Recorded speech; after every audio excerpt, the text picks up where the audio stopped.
The port of Naples is the hole in the earth out of which what's made in China comes. The Far East, as reporters still like to call it. Far. Extremely far. Practically unimaginable.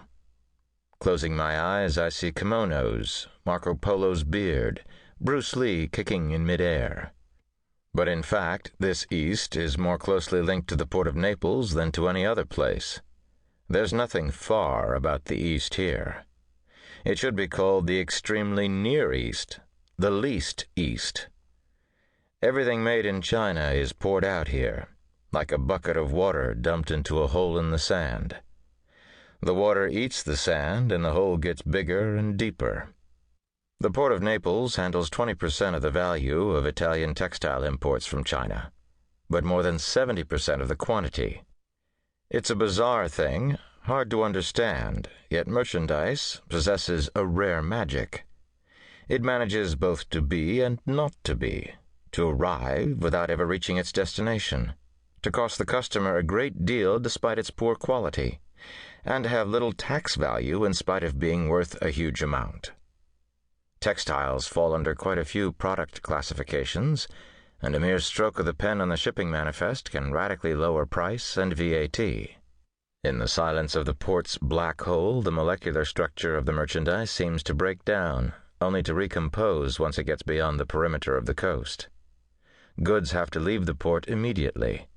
Everything happens so quickly that they disappear in the process, evaporate as if they'd never existed, as if nothing had happened, as if it had all been simply an act, an imaginary voyage, a false landing, a phantom ship, evanescent cargo. Goods need to arrive in the buyer's hands without leaving any dribbling to mark their route. They have to reach their warehouse quickly, right away, before time can even begin, time that might allow for an inspection. Hundreds of pounds of merchandise move as if they were a package hand-delivered by the mailman. In the port of Naples, 330 acres spread out along 7 miles of coastline, time undergoes unique expansions and contractions. Things that take an hour elsewhere seem to happen here in less than a minute. Here, the proverbial slowness that makes the Neapolitans' every move molasses-like is quashed, confuted, negated. The ruthless swiftness of Chinese merchandise overruns the temporal dimension of customs inspections, killing time itself. A massacre of minutes, a slaughter of seconds stolen from the records, chased by trucks, hurried along by cranes, helped by forklifts that disembowel the containers. COSCO, C-O-S-C-O, the largest Chinese state-owned shipping company, with the world's third-largest fleet, operates in the port of Naples in consort with MSC, a Geneva-based company that owns the world's second-largest commercial fleet. The Swiss and Chinese decided to pool together and invest heavily in Naples, where they manage the largest cargo terminal. With over 3,000 feet of pier, nearly 1.5 million square feet of terminal, and more than 300,000 square feet of outdoor space at their disposal, they absorb almost all the traffic in transit for Europe. You have to reconfigure your imagination to try to understand the port of Naples as the bottom rung of the ladder of Chinese production. The biblical image seems appropriate.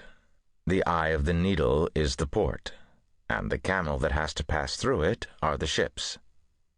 Enormous vessels line up single file out in the Gulf and await their turn amid the confusion of pitching sterns and colliding bows.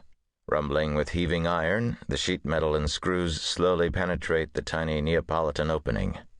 It is as if the anus of the sea were opening out, causing great pain to the sphincter muscles. But no, it's not like that.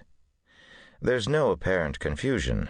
The ships all come and go in orderly fashion, or at least that's how it looks from dry land. Yet 150,000 containers pass through here every year.